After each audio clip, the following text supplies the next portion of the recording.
Pleural effusion, এটার কারণগুলোর মধ্যে যে tuberculosis, malignant disease, cardiac failure, এগুলো তো আছেই। তো এগুলা এর ক্ষেত্রে যে প্লুরাল ফ্লুইডটা অ্যাকুমুলেশন হবে, সেই ফ্লুইডটার নেচার কীরকম এবং সেই ফ্লুইডটা কি ট্রানজুডেড নাকি এক্সুডেড, সেগুলাতে কোনো সেল কি প্রেজেন্ট কিনা, থাকলে কোন সেলটা প্রিডমিনেন্টলি বা বেশি থাকে, এবং আরও কী কী টেস্ট বা ডায়াগনস্টিক ফিচার আছে এই পার্টিকুলার কন্ডিশনটাকে ডায়াগনোসিস করার জন্য, যেটার জন্য প্লুরাল ইফিউশনটা হচ্ছে, যে কস্টটার জন্য, আন্ডারলাইং যে কস্টটা। তো সেই সামগ্রিক বিষয়গুলো না আমি একটু এই ভিডিওতে কথা বলবো। এটা হচ্ছে ডেভিডসনের 17.13, যেটা এই চার্টটাতে সুন্দর করে দেখানো হয়েছে। তো এখানে যা আছে এটা বোঝার জন্য এনাফ, কিন্তু তারপরও আমি একটু ডিটেলসে ভেঙে প্রত্যেকটার জন্য আলাদা করে একটু দেখাবো। ফার্স্টে আসো টিউবারক্লোসিস। তো টিউবারক্লোসিস এর জন্য যে প্লুরাল ইফিউশনটা হবে, অ্যাকচুয়ালি টিউবারক্লোসিসের তো মাইক্রোব্যাকটেরিয়াম টিউবারক্লোসিস যে ব্যাকটেরিয়া, সেটা দ্বারা হয়। তো এটা যে কাজটা করে, আমাদের প্লুরাতে ইনফ্লামেশন করে, প্লুরিসি করে। সো প্লুরাতে ইনফ্লামেশন যখন করলো, তখন এর ফলে এক্সুডেটিভ একটা ইফিউশন হয়, যেটা আমরা জানি। এবং এক্ষেত্রে যে ফ্লুইডটা হবে সেটা হচ্ছে অ্যাম্বার কালার্ড হয়। অ্যাম্বার কালার্ড বলতে বোঝায় যে এটা হচ্ছে কিছুটা মানে ইয়েলো কালারেরই একটা মডিফিকেশন হচ্ছে আমাদের অ্যাম্বার কালার। হ্যাঁ, আমরা যখন ওপিসি পড়ছি না, ওপিসি পয়জন, ওই যে আমরা ফরেন্সিক মেডিসিনে পড়ে আসছি, তো ওই জায়গায় আমরা বলছিলাম যে ওপিসি পয়জন কিন্তু অ্যাম্বার কালার বোতলে রাখতে হয়। তো ওই জায়গায় যে আমরা বোতলের কালারটা দেখছিলাম, কিন্তু অ্যাম্বার কালার, ঠিক আছে। তো অ্যাম্বার কালার বলতে আমরা বুঝাই এটা কিছুটা ইয়েলোইশ বা অরেঞ্জ, ঠিক আছে, এরকম টাইপের কালার। আচ্ছা, এখন এর জায়গায় যে ফ্লুইড হবে সেটা এক্সুডেটিভ হবে, কারণ আমরা আগেই বলে এসেছি ব্লাড ভেসেলের মাঝ দিয়ে এরকম বিভিন্ন মানে পারমিয়েবিলিটি বেড়ে যায়, ভেসেলের মাঝে পারমিয়েবিলিটি বেড়ে যায়, এবং এখান থেকে অনেক বেশি প্রোটিন রিচ, অর্থাৎ ভেসেলের মধ্যে দিয়ে ব্লাড সেল প্রোটিন, কারণ এখানে যদি একটা ইনফেকশন হয় মাইক্রোব্যাকটেরিয়াম টিউবারক্লোসিস দ্বারা, সেখান দিয়ে WBC আসবে, তারপর হচ্ছে প্রোটিন আসবে, কারণ এত বড় জায়গা পাইলে প্রোটিন তো বের হয়ে আসবেই। যদি জায়গা না পাইতো, পারমিয়েবিলিটি না বাড়তো, তাহলে দরকার হইলে মানে প্রোটিনগুলো আসতো না, যেখানে ইনফ্লামেশন আছে সেখানে কিন্তু এক্সুডেট হবে। আচ্ছা, এখন এখানে প্রিডমিনেন্টলি লিম্ফোসাইট থাকে, এটা আমরা সবাই জানি, কারণ হচ্ছে লিম্ফোসাইট হচ্ছে ক্রনিক ইনফেকশনকে ইন্ডিকেট করে, এবং টিবির ফলে ক্রনিক ইনফেকশন হয়, ঠিক আছে। এবং অকেশনালি মানে মাঝে মধ্যে নিউট্রোফিল পাওয়া যেতে পারে, পলিমরফোনিউক্লিয়ার মানে লিউকোসাইট, এটা বলতে আমরা নিউট্রোফিলকে মেনলি বুঝি। এই জায়গায় আমাদের নিউট্রোফিল অনেক বেশি লোভ থাকে, 2 থেকে 5টা লোভ থাকতে পারে এটার মধ্যে, নিউক্লিয়াসে। সো এটা হচ্ছে পলিমরফোনিউক্লিয়ার লিউকোসাইট। আর কিছু ডায়াগনস্টিক টেস্ট আছে টিউবারক্লোসিসের জন্য। ডায়াগনস্টিক টেস্ট আমরা জানি যে পিপিডি টেস্ট, অর্থাৎ পিউরিফাইড প্রোটিন ডেরিভেটিভ। আমরা জানি যে এটার যে স্ট্রাকচার, মাইক্রোব্যাকটেরিয়াম টিউবারক্লোসিস ব্যাকটেরিয়াটার, সেই স্ট্রাকচারে এই জিনিসটা থাকে, পিউরিফাইড প্রোটিন ডেরিভেটিভ। তো এই জিনিসটাকে আমরা মানে আর্টিফিশিয়ালি কালেক্ট করে, এটা দিয়ে আমরা হচ্ছে একটা জিনিস বানাই, যেটা দিয়ে আমরা ইন্টারডার্মালি ফ্লেক্সর রেসপেক্ট অফ ফোর আর্মে আমরা ইনজেক্ট করে আমরা এই টেস্টটা করি, যেটা নিয়ে আমরা মাইক্রোবায়োলজি বলি, কমিউনিটি মেডিসিন বলি, অনেক জায়গায় আমরা পড়ছি। সো এটা নিয়ে আমরা এখন কথা বলবো না, জাস্ট জানলাম যে এই টেস্টের মাধ্যমে আমরা কিন্তু একটা টেস্ট করতে পারি, যেটার মধ্যে আমরা জানতে পারি যে পার্সেন্টের কি টিবি ইনফেকশন আছে কি না, ঠিক আছে। এই জিনিসটা এখন আসলে পাশাপাশি প্লুরাল ফ্লুইড থেকে আমরা মাইক্রোব্যাকটেরিয়াম টিউবারক্লোসিস ব্যাকটেরিয়াটা আইসোলেট করতে পারি, ঠিক আছে। অর্থাৎ প্লুরাল ফ্লুইডে এই ব্যাকটেরিয়াটা থাকতে পারে, সেক্ষেত্রে অনলি 20% সেন্সিটিভিটি এটার। অপরদিকে 80% কেসে দেখা যায় যে প্লুরাল বায়োপসি যখন আমরা করবো, প্লুরাল থেকে আমি টিস্যু কেটে নিলাম, টিস্যু আমি সেপারেট করে নিলাম, এবং সেই টিস্যু যখন আমি এক্সামিনেশন করতেছি, তখন আমি দেখতেছি যে প্লুরাল ওই টিস্যুতে আমি মাইক্রোব্যাকটেরিয়াম টিউবারক্লোসিস পাচ্ছি। সো এই প্লুরাল বায়োপসির মাধ্যমে কিন্তু আমি 80% কেসের ক্ষেত্রে পাইতে পারি, আর 20% কেসে হচ্ছে আমরা এই যে আইসোলেশন অফ প্লুরাল ফ্লুইড থেকে হচ্ছে 20% কেসে পাওয়া যেতে পারে। আচ্ছা, একটা এনজাইম যেটা নাম হচ্ছে অ্যাডিনোসাইন ডিঅ্যামিনেস, এই এনজাইমটা এডিএ, এটার লেভেল যদি বেশি থাকে, সেটা আমাদের একটা ধারণা দেয় যে এটা টিবি ইনফেকশন হইলেও হইতে পারে, আরও কিছু কন্ডিশনে বাড়তে পারে, কারণ টিবির জন্যই শুধু স্পেসিফিক এরকম না, বাট টিবির ক্ষেত্রে এটা অনেক বেশি বাড়ে, এই কথা আমি একটু মনে রাখবো, ঠিক আছে। যদি প্লুরাল ফ্লুইডে মানে 40 ইন্টারন্যাশনাল ইউনিট পার লিটার এর থেকে যদি বেশি হয়, তাহলে সেটা কিন্তু টিবি প্লুরাইটিস বা প্লুরিসিকে ইন্ডিকেট করবে যে টিবি তার ইনফ্লামেশন হয়েছে প্লুরাতে। আচ্ছা, তারপরে হচ্ছে ম্যালিগন্যান্ট যে ডিজিজগুলো আছে, ক্যান্সার, এটার ফলে তো প্লুরাল ইফিউশন হবে। তো এই ক্ষেত্রে প্লুরাল যে ফ্লুইডটা, সেটা দেখতে অনেকটা মানে সেরাস হইতে পারে। সেরাস মানে ক্লিয়ার একটা ফ্লুইড থাকবে, এবং মাঝে মধ্যে বলতে বেশিরভাগ সময় এটা ব্লাড স্টেইন হওয়ার একটা চান্স থাকে, অর্থাৎ ফ্লুইডের মধ্যে ব্লাড থাকবে, এবং এখানে যে ফ্লুইডটা হয় সেটা কিন্তু এক্সুডেটিভ হয়, কারণ ক্যান্সার দিয়ে আমরা জানি এখানে ক্যান্সারের ফলে এরা কি করবে, লোকাল ইনফেকশন করবে, এবং সেখানে ইনফিল্ট্রেশনের কারণে ওখানে ইনফ্লামেশনও হয়, ঠিক আছে, ইনফ্লামেশন হয় ক্যান্সার সেলগুলো দ্বারা, এবং এই কারণেই হচ্ছে আমরা কিন্তু এক্সুডেটিভ একটা ইফিউশন পাবো এখানে। এবং এখানে আমরা সেরোসাল সেলস পাইতে পারি, লিম্ফোসাইট পাইতে পারি সেলসের মধ্যে, হ্যাঁ, এবং ম্যালিগন্যান্ট সেল তো থাকবেই। তো ম্যালিগন্যান্ট সেল জড়সড় হয়ে থাকতে পারে, মানে অনেকগুলো একসাথে, অথবা সিঙ্গেল সেল আকারেও আমরা পাইতে পারি। সেরোসাল সেল বলতে বোঝায় অ্যাকচুয়ালি আমাদের এই যে প্লুরা, তারপর হচ্ছে পেরিকার্ডিয়াম, মানে হার্টের যে কাভারিং পেরিকার্ডিয়াম, তারপর হচ্ছে পেরিটোনিয়াম, এই যে জিনিসগুলো, এই জিনিসগুলো কিন্তু সেরাস মেমব্রেন আমরা বলতে পারি, এগুলোকে সেরাস লেয়ার, ঠিক আছে। তো এই জায়গায় যে সেলগুলো, এগুলো তৈরি করে যে সেলগুলো, সেগুলোকে আমরা সেরোজাল সেলস বলি। সো এই সেরোজাল সেলসগুলো আমরা এখানে পাইতে পারি। আরও কিছু ডায়াগনস্টিক ফিচার আছে, যেমন হচ্ছে প্লুরাল বায়োপসি করলে মানে 40% কেসে কিন্তু এরকম আমরা মানে এটা যে ম্যালিগন্যান্ট ডিজিজ দ্বারা হয়েছে বা ম্যালিগন্যান্সির কারণে হয়েছে, সেটা আমরা আইডেন্টিফাই করতে পারি। তারপরে lung cancer, breast cancer, lymphoma, mesothelioma, এগুলার সাথে কিন্তু প্লুরাল ইফিউশন অ্যাসোসিয়েটেড, ঠিক আছে, এফেক্ট করে আলটিমেটলি ওখানে প্লুরাল ইফিউশন করতে পারে, এবং অন্য কোথাও ম্যালিগন্যান্সির কারণে মেটাস্ট্যাটিক ডিজিজ হিসেবে কিন্তু আমাদের প্লুরাল ইফিউশন হতে পারে। এবং কার্ডিয়াক ফেলিওর বা কনজেস্টিভ হার্ট ফেলিওর যেটা, তো এটার ক্ষেত্রে ফ্লুইডটা স্টক কালার হয় ইউজুয়ালি, বা সেরাস হইতে পারে ক্লিয়ার। স্টক কালার মানে হচ্ছে আমরা সবাই তো খড় চিনি, খড় অর্থাৎ ধানের যে খড়গুলো থাকে ওইগুলোর মতো কিছুটা ইয়েলোইশ কালারের। তারপরে এটার টাইপ হচ্ছে ট্রান্সজুরেট, কারণ আমরা জানি যে এখানে কি হয়, এখানে লাগে, তারপর ফ্লুইড জমে, অ্যাকুমুলেট হয়, বিল্ড আপ করে, কারণ এখানে যেহেতু হার্ট ঠিকভাবে ফ্লুইডকে পাম্প করতে পারে না, সো হার্ট ফেলারে তো পাম্প করতে পারে না, ফলে এখানে কিন্তু একটা ট্রান্সজুরেট হবে, কারণ হচ্ছে এখানে হাইড্রোস্ট্যাটিক প্রেশার অনেক বেশি থাকে, প্রোটিন কন্টেন্ট কম থাকে, সো ফলে ট্রান্সজুরেটিভ একটা ইফিউশন এখানে আমি পাবো। এখানে সেলস হিসেবে আমরা ফিউ সেরোসাল সেলস পাইতে পারি, কিন্তু এখানে কোনো ইনফ্লামেশন থাকে না, এবং এটা আমরা ডায়োটিক্স দিয়েই কিন্তু এটা দূর করতে পারি। সো এটার জন্য প্লুরাল ফ্লুইড অ্যাসপিরেট করার দরকার হয় না, জাস্ট নর্মালি ডায়োটিক্স দিলে, যেমন ফ্রুসাবাইট এরকম দিলে অটোমেটিক্যালি এই হার্ট ফেলিওর কারেকশনের মাধ্যমে আমি কিন্তু প্লুরাল ইফিউশনটাকে কারেক্ট করতে পারি। এবং কার্ডিয়াক ফেলিওরের যে আদার সিমটম, যেমন লেগ সোয়েলিং থাকবে, লেগ ইডিমা, পালমোনারি কনজেশন, এগুলো কিন্তু থাকতে পারে এই মানে, এবং এগুলোর মাধ্যমে আমরা আইডেন্টিফাই করতে পারি যে আচ্ছা এটা হয়তো বা হার্ট ফেলিওর। পালমোনারি ইনফেকশন মানে আগে বলছিলাম পালমোনারি ইম্বোলিজমের মাধ্যমে, অর্থাৎ একটা পালমোনারি যে ব্লাড ভেসেল থাকে, পালমোনারি আর্টারি থাকে, সেই আর্টারির মধ্যে কোনো একটা ইম্বোলা এসে জমছে, সো ইম্বোলাস এসে থ্রোম্বাইটা যখন মানে মুভিং হয়, শিফট করে অনেকটা জায়গায় যায়, ধরলাম যে লেগে যে ডিপ ভেইন থাকে, সেই ডিপ ভেইন থেকে হচ্ছে গিয়ে একটা থ্রোম্বাস হয়তো বা এখানে পালমোনারি আর্টারিতে এসে এইভাবে যখন আসছে, তখন এখানে কি ব্লাড চলাচলের জন্য জায়গা কমে গেছে ব্লাড ভেসেলের মধ্যে, তো জায়গা যখন কমে গেছে তখন এই জায়গায় ইস্কিমিয়া হবে, ইস্কিমিয়ার ফলে এখানে কিন্তু এক ধরনের ইনফ্লামেশনও হবে, এবং ইনফ্লামেশনের ফলে এক্সুডেটিভ একটা ইফিউশন আমি পাবো, এক্সুডেট পাবো, রিয়ালিটি অ্যাজুডেট হতে পারে, এবং এখানে ব্লাডও থাকতে পারে এই প্লুরাল ইফিউশনটাতে, বা সেরাসও হতে পারে, ক্লিয়ারও হতে পারে। এবং প্রিনোভিয়ার সেল হিসেবে আমি রেড ব্লাড সেল এখানে পাবো, কারণ এখানে ডেক্রোসিস হওয়ার চান্স থাকে, যেহেতু অনেক বেশি ইস্কিমিয়া হবে, সো ডেক্রোসিসও থাকতে পারে, এবং কিছু কিছু ক্ষেত্রে ইউসিনোফিল পাওয়ার চান্স আছে, এবং এখানে পালমোনারি ইম্বোলিজম থাকে।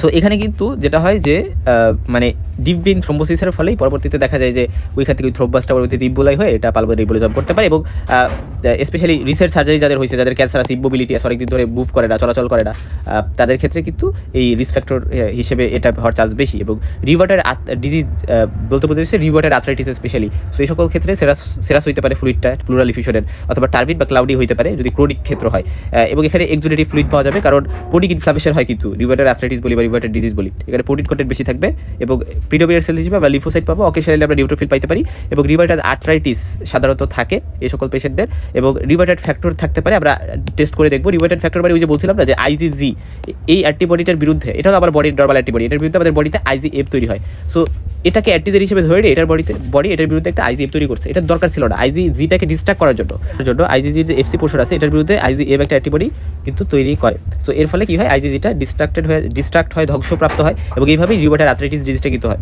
সো এই রিভার্টার ফ্যাক্টরটা আমরা টেস্ট করতে পারি। তারপর পাশাপাশি অ্যান্টোসিট্রোলিনেটেড অ্যান্টিবডি নামে, বা যেটাকে আমরা অ্যান্টিসাইক্লিক সিট্রোলিনেটেড পেপটাইড অ্যান্টিবডি বলি, এটাও কিন্তু ভেরি স্পেসিফিক ফর রিভার্টার আর্থ্রাইটিস, সো এটা আমি পাইছি মানে রিভার্টার আর্থ্রাইটিস পার্সেন্ট হয়েছে, এটা আমরা ডায়াগনোসিস করতে পারি। তারপরে এখানে যে প্লুরাল ফ্লুইডটা থাকে সেখানে কোলেস্ট্রল পাওয়া যেতে পারে ক্রনিক কেসগুলোতে, ঠিক আছে, এটা কিন্তু রিভার্টার ডিজিজের ক্ষেত্রে পাওয়া যেতে পারে, এটা ডায়াগনস্টিক ফিচার কিন্তু আমি বলতেছি যে এই সকল কন্ডিশন যদি আমি পাই তাহলে বলতে পারি আচ্ছা হয়তোবা এই যে প্লুরাল ফ্লুইডটা আমি পাইতেছি এই পেশেন্টের রিভার্টার আর্থ্রাইটিসের কারণে এটা হয়েছে। তারপরে হচ্ছে গ্লুকোজ লেভেল কিন্তু অনেক কম থাকবে প্লুরাল ফ্লুইড, এটা আমরা আগেও বলে আসছিলাম, ঠিক আছে।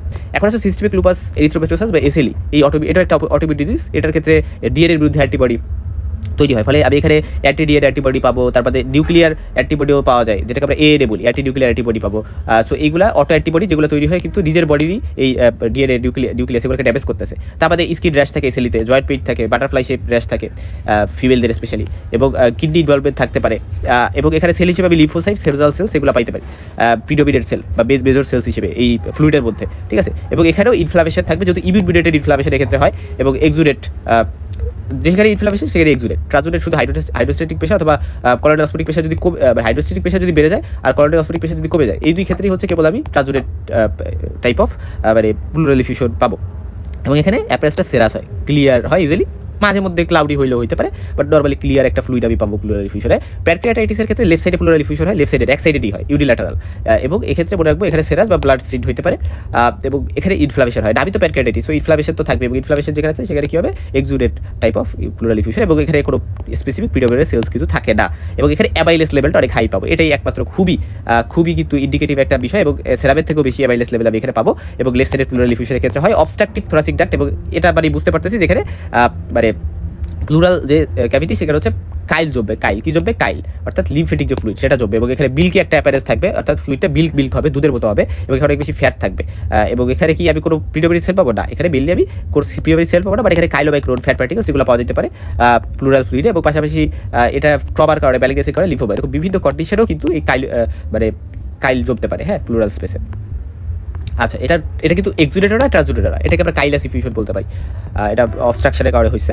সো আমরা জানলাম তাহলে এক্সুডেটস কোথায় কোথায় পাইতেছি, অর্থাৎ প্রোটিন বেশি বা সেলস বেশি পাচ্ছি কোথায়, infection, inflammation, malignancy, inflammatory condition যেমন রিউমাটয়েড আর্থ্রাইটিস, এসএলই এগুলাতে, বা congestive cardiac failure, nephrotic syndrome যেগুলোতে প্রোটিন কন্টেন্ট কম পাচ্ছি, ট্রান্সুডেটিভ টাইপ অফ প্লুরাল ইফিউশন আমরা পাচ্ছি। যেমন আবার স্পেশাল কিছু কেস আছে, যেমন কাইলাস ইফিউশন পাচ্ছি থোরাসিক ডাক্ট অবস্ট্রাকশনে, ব্লাডি ইফিউশন পাচ্ছি ম্যালিগনেন্সি ইনফেকশন ট্রমাতে, তারপরে এমাইলেস লেভেল বেশি প্যানক্রিয়াটাইটিসের ক্ষেত্রে পাচ্ছি প্লুরাল ইফিউশনের ক্ষেত্রে। এখন একটা জিনিস আমাদের জানতে হবে বা বুঝতে হবে, সেটা হচ্ছে যে আমরা এটা কি ট্রান্সুডেটের মানে ট্রান্সুডেট টাইপ অফ প্লুরাল ইফিউশন নাকি এক্সুডেট, এটা ডিফারেন্সিয়েট করার জন্য আমাদের একটা ক্রাইটেরিয়া আছে যেটা লাইটস ক্রাইটেরিয়া, এটা আগে বলছিলাম। তো এই ক্রাইটেরিয়াটাতে আসলে কী বলে এটা আমাদের একটু বুঝতে হবে। এই ক্রাইটেরিয়াতে আমাদের দুইটা জিনিসের কথা মাথায় রাখতে হবে, যে প্রোটিন এবং ল্যাকটেড ডিহাইড্রোজেনাস, ঠিক আছে, ল্যাকটেজ আছে মানে কি এনজাইম, ঠিক আছে, এটা একটা এনজাইম, ল্যাকটেড ডিহাইড্রোজেনাস এনজাইম। তো নর্মালি এলডিএস হচ্ছে আমাদের বডিতে কোথাও ড্যামেজ হয়ে যায় সেখান থেকে রিলিজ হতে পারে, আর প্রোটিন এই দুটোর উপর ডিপেন্ড করে, দুটো লেভেলের উপর ডিপেন্ড করে আমরা কিন্তু এটা কি exudate type of pleural effusion নাকি নাকি নাকি হচ্ছে ট্রান্সুডেট, এটা আমরা আইডেন্টিফাই করতে পারি। দেখা যায় যে ট্রান্সুডেট যে প্লুরাল ইফিউশন এটা মেনলি সিস্টেমিক ফ্যাক্টরস দ্বারা হয়, যেটা প্লুরাল ফ্লুইড ব্যালেন্সকে ডিস্টার্ব করে, যেমন congestive cardiac failure, nephrotic syndrome, বেশি কন্ডিশন। আর এক্সুডেট হচ্ছে লোকাল প্লুরাল ডিজিজের কারণে হয়, যেমন হচ্ছে ইনফেকশন, ম্যালিগনেন্সি, ইনফ্লামেশন এগুলোর কারণে।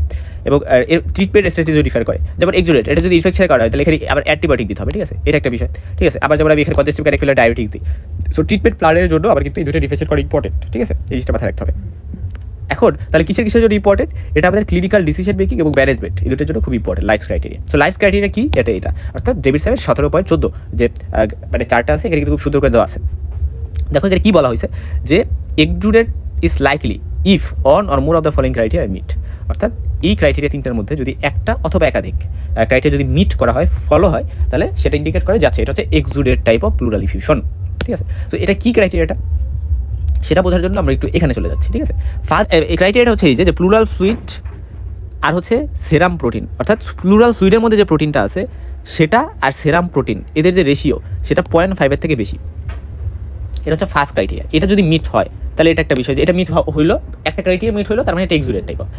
তাহলে এটা মানে ইন্ডিকেট করে যে প্লুরাল ফ্লুইড মানে ব্লাড যে সেরাম অর্থাৎ ব্লাডের যে প্লাজমা, এটার যে প্রোটিন কনসেন্ট্রেশন, ঠিক আছে, এটার প্রোটিন কনসেন্ট্রেশনের অ্যাটলিস্ট 50% কিন্তু মানে প্লুরাল ফ্লুইড কন্টেইন করে, এবং প্লুরাল ফ্লুইডের থেকে বেশিও কন্টেইন করতে পারে, অ্যাটলিস্ট 50% কন্টেইন করে। সো হাই প্রোটিন লেভেল এখানে তাহলে প্লুরালতে আমি পাইছি, তার মানে এটাতে ইনক্রিজ ভাস্কুলার পারমিয়েবিলিটি এখানে ইন্ডিকেট করে।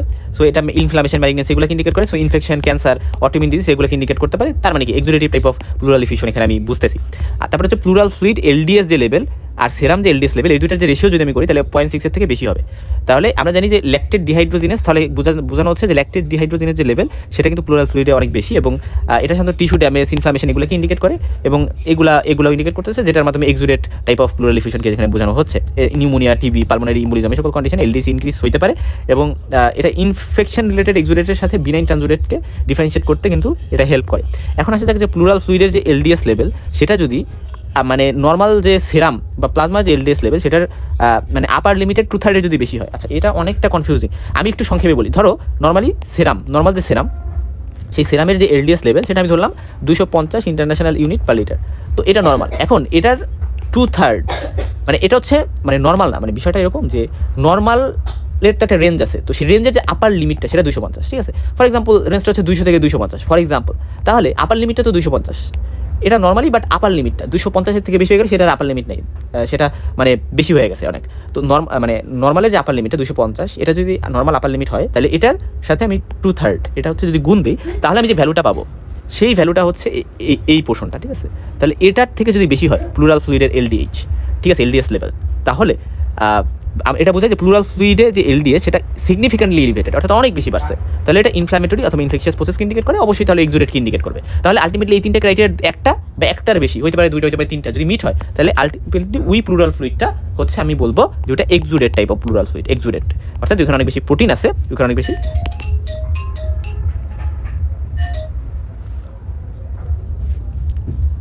তাহলে এটা হচ্ছে মানে ব্যাকটেরিয়াল নিউমোনিয়া, ইম্পায়ামা, ম্যালিগনেন্সি এটার ক্ষেত্রে অনেক বেশি হাই লেভেল অফ এলডিএস থাকতে পারে, এবং হাই এলডিএস লেভেল অনেক বেশি সেল টার্নওভার, অর্থাৎ অনেক বেশি সেল ওইখানে ড্যামেজ হচ্ছে, ইনফেকশন হচ্ছে, ম্যালিগনেন্সি হচ্ছে, এগুলোকে ইন্ডিকেট করতে কিন্তু পারে। প্লুরাল ইফিউশনের গাইডে কী কী আছে সেটা আমরা একটু রিভিউ করবো এখন। দেখো একটা জিনিস লক্ষ্য করো যে প্লুরাল ইফিউশন মানে accumulation of excessive fluid in the pleural cavity বা প্লুরাল স্পেস, এটা গেল। এখন নর্মাল প্লুরাল ফ্লুইড লেভেল 5 থেকে 15 অ্যাটলিস্ট 500 ml হইলে সেটা ক্লিনিক্যালি ডিটেক্টেবল, অর্থাৎ 500 ml হইলে আমি বলতে পারি যাচ্ছে এখানে প্লুরেটিক চেস্ট পেইন থাকবে, ব্রেথলেসনেস থাকবে, আর অনেক ম্যানিফেস্টেশন যেটা ক্লিনিক্যাল সাইন সিম্পটমস সেটা প্রকাশ পাবে, ঠিক আছে। এবং এক্সরেতে যদি আমার আইডেন্টিফাই করতে হয় পোস্টেরিয়র অ্যান্টেরিয়র ভিউতে, তাহলে অ্যাটলিস্ট 200 ml হওয়া লাগবে প্লুরাল ফ্লুইড অ্যাকুমুলেশন, ঠিক আছে। আচ্ছা এখানে 300 দেওয়া আছে, বাট ডেভিসনে কিন্তু 200 দেওয়া আছে। আচ্ছা ল্যাটারাল কিউবিটাস পজিশনের জন্য অ্যাটলিস্ট 100 ml লাগবে। আর যদি ইউএসজি দ্বারা ডিটেক্ট করতে হয় তাহলে মানে 100 ml এর কম থাকলেও ইউএসজি দ্বারা ডিটেক্টেবল হতে পারে, ঠিক আছে। 50 ml থাকলেও ইউএসজি সেটা ডিটেক্ট করতে পারে আল্ট্রাসোনোগ্রাফি দ্বারা। আচ্ছা তো ইউনিল্যাটারাল প্লুরাল ইফিউশন কোন ক্ষেত্রে হয় সেটা এখানে দেওয়া আছে, বাইল্যাটারাল প্লুরাল ইফিউশন কোন ক্ষেত্রে হয় সেটা জায়গায় দেওয়া আছে, সেটা আমি আগেই বলে আসছি, ঠিক আছে। তারপরে এখান থেকে একটু দেখে নেওয়া যাইতে পারে হচ্ছে এক্সুডেটিভ প্লুরাল ইফিউশন কোন ক্ষেত্রে হয়। এক্সুডেটিভ আমরা তখন বলি যখন হচ্ছে 3 গ্রাম পার ডেসিলিটার এর বেশি প্রোটিন হচ্ছে প্লুরাল ফ্লুইডে পাওয়া যায়, ঠিক আছে। আর অর্থাৎ আর যদি এমন হয় যে 3 গ্রাম পার ডেসিলিটারের কম প্রোটিন পাওয়া যাচ্ছে তাহলে মানে ওই প্লুরাল ফ্লুইডে, তাহলে সেটাকে আমরা বলি ট্রানজুরেট। তো ট্রানজুরেট কোন ক্ষেত্রে পাওয়া যায়, এক্সুরেট কোন ক্ষেত্রে পাওয়া যায়, এটা আমরা পড়ে আসছি। তারপর পাশাপাশি এখান থেকে দেখে নেওয়া যাইতে পারে। এখন বলা হয়েছে যে একটা 30 ইয়ার্স ওল্ড ম্যান তার লেফট সাইডের প্লুরাল ইফিউশন হয়েছে, তাহলে কী কজ হতে পারে, প্যারানিউমোনিক ইফিউশন হতে পারে, টিউবারকুলার ইফিউশন হতে পারে, তারপরে লিম্ফোমা হতে পারে, ঠিক আছে। এই জিনিসটি ইম্পর্টেন্ট। আর যদি বয়সটা অনেক বেশি হতো তাহলে ওখানে আমি হচ্ছে গিয়ে আদার কার্সিনোমা, ব্রঙ্কোজেনিক কার্সিনোমার কথা চিন্তা করতে পারতাম, ঠিক আছে। বা প্যানক্রিয়াটাইটিসও কিন্তু এই পার্সেন্টার হতে পারে 30 ইয়ার ওল্ড ম্যানের, ঠিক আছে। এই জিনিসটি ইম্পর্টেন্ট। ধরো যদি বলে বাচ্চার তাহলে প্যারানিউমোনিক ইফিউশন হওয়ার চান্স বেশি। যদি বলে মিডল এজ একটা ম্যান তাহলে টিউবারকুলার ইফিউশন হওয়ার চান্স বেশি। যদি বলে বেশি বয়স তাহলে কিন্তু ক্যান্সার হওয়ার চান্স বেশি। এখন আসো যে লাইটস ক্রাইটেরিয়া কি সেটা আমরা বলে আসছি, এই যে 3টা ক্রাইটেরিয়া, এটা মানে এক্সুডেটিভ ইফিউশন আর ট্রানজুরেটিভ ইফিউশনের মধ্যে বেশ কিছু ডিফারেন্স। যে ট্রানজুরেটিভের ক্ষেত্রে এটা ক্লিয়ার বা সেরাসি হবে, কিন্তু এক্সুডেটিভের ক্ষেত্রে পুরুলেন্ট, হ্যাজি, স্ট্র, ব্লাড স্টেন এরকম বিভিন্ন কন্ডিশন পাওয়া যেতে পারে। প্রোটিন 3 গ্রাম পার ডেসিলিটারের বা 3.5 অনেক জায়গায় বলা হয়, গ্রাম পার ডেসিলিটারের বেশি যদি হয় তাহলে সেটা এক্সুডেট, আর যদি কম হয় তাহলে ট্রানজুরেট। এবং ডাব্লিউবিসি কাউন্টে এখানে বেশি থাকবে এক্সুডেটে, কারণ এখানে ইনফেকশন ইনফ্লামেশনের চান্স থাকে, সো ডাব্লিউবিসি কাউন্ট বেশি থাকবে, বেশি ভাস্কুলার প্রাইমারিটি বেড়ে যাওয়ার ফলে এগুলো ব্লাড ভেসেল থেকে বের হয়ে আসবে বেশি, এখানে লেস থাকবে। এবং এখানে প্লুরাল ফ্লুইডে এলডিএস লেভেলও বেশি থাকবে, কারণ এলডিএস লেভেল বেশি মানে সেটা ইনফেকশন ইনফ্লামেশনকে ইন্ডিকেট করতেছে, আর এখানে কম থাকবে 200 ইন্টারন্যাশনাল ইউনিট পার লিটারের থেকে কম। আচ্ছা এখন প্লুরাল ইফিউশনে কি ক্লিনিক্যাল ফাইন্ডিংস আমরা পাই, এটা কিন্তু আমরা আলোচনা করে আসছি। যে ইন্সপেকশন যদি আমরা করি তাহলে আমরা হচ্ছে গিয়ে রেস্ট্রিক্টেড চেস্ট মুভমেন্ট পাবো, মুভমেন্ট কমে যাবে এফেক্টেড সাইডে স্পেশালি, এবং পালপেশন করলে ট্রাকিয়া, অ্যাপেক্স বিট এগুলো শিফটেড হতে পারে অপোজিট সাইডে, হ্যাঁ। মিডিয়াস্টেন এবং শিফটেড হতে পারে যদি মানে লার্জ প্লুরাল ইফিউশন হয়, লার্জ অ্যামাউন্ট অফ। এবং ভোকাল ফ্রিমিটাস বলো, ভোকাল রেজোনেন্স বলো, এগুলো কী হবে, এগুলো হচ্ছে এফেক্টেড সাইডে রিডিউস হয়ে যাবে। এবং এস্টোনিডাল, ঠিক আছে, এস্টোনিডাল পারকাশন আমি পাবো, এই জিনিসটি পড়েন। এবং এস্টোনি ডাল বলতে বোঝানো হয়েছে এস্টোনি যদি তুমি টোকা দাও তাহলে যেমন মানে ডাল হয় ওরকম, ঠিক আছে। আর উডি ডাল কিন্তু আমরা পাই নিউমোনিয়াতে, ঠিক আছে, উডি ডাল এই জিনিসটা গেল। উডি মানে কাঠের উপরে যদি তুমি বাড়ি দাও তাহলে। আচ্ছা অস্কালটেট করলে আমরা ব্রেড সাউন্ড খুবই ডিমিনিশ পাবো, অ্যাবসেন্ট পাবো। আচ্ছা আর হচ্ছে আরেকটা বিষয় লক্ষ্য করো যে ভোকাল রেজোনেন্স, যেটা ভোকাল ফ্রিমিটাস তো রিডিউস পাবো, ভোকাল রেজোনেন্সও ডিমিনিশ কিন্তু পাবো বা অ্যাবসেন্ট পাবো এফেক্টেড সাইডে। আচ্ছা এখন ক্লিনিক্যাল ফিচার্স কী হবে, যেই সাইডে হয়েছে প্লুরাল ইফিউশন ওই সাইডে চেস্ট পেইন থাকবে, হ্যাভিনেস থাকবে, ভারী লাগবে, তারপর শ্বাসকষ্ট হবে, রেসপিরেটরি ডিফিকাল্টি থাকবে, ফিভার, কাফ, স্পুটাম, হেমোফ্টাইসিস, এগুলা যে ম্যানিফেস্টেশনগুলো এগুলো হচ্ছে সিমটম ডিপেন্ড করে কিসের কারণে তোমার প্লুরাল ইফিউশন হয়েছে। যদি টিবির কারণে হয় তাহলে টিবি যে ম্যানিফেস্টেশনগুলো হেমোফ্টাইসিস, কাফ, তারপরে নাইট সোয়েট এগুলো হবে। যদি নিউমোনিয়ার কারণে হয় তাহলে অনেক বেশি হাই গ্রেড ফিভার থাকবে, তারপর হচ্ছে কাফ থাকবে, এই প্রবলেমগুলো থাকবে, ঠিক আছে। সো এই জিনিসগুলো ওয়েট লস টিবিতে থাকতে পারে, ক্যান্সারে থাকতে পারে। সো এগুলো ডিপেন্ড করে কিসের কারণে হয়েছে, আন্ডারলাইং কজ কি প্লুরাল ইফিউশনের, ঠিক আছে। এখন আসো যে এই জিনিসগুলো মোটামুটি বুঝলে, আর এই জিনিসটা তো এক্সপ্লেন আমি করে আসছি যে রেডিওলজিক্যাল সাইন কী পাবো আমি প্লুরাল ইফিউশন, এটা আমরা ফার্স্ট যে লেকচার ছিল ওখানে আমি এক্সপ্লেন করছি। আচ্ছা ওকে, অ্যাডিনোসাইন ডিয়ামিনাস এনজাইমটা হচ্ছে টিবির ক্ষেত্রে বেশি রাইজ করবে। সো মোটামুটি এতটুকু জানলে কিন্তু আমাদের সব কিছু কাভার হয়ে গেছে।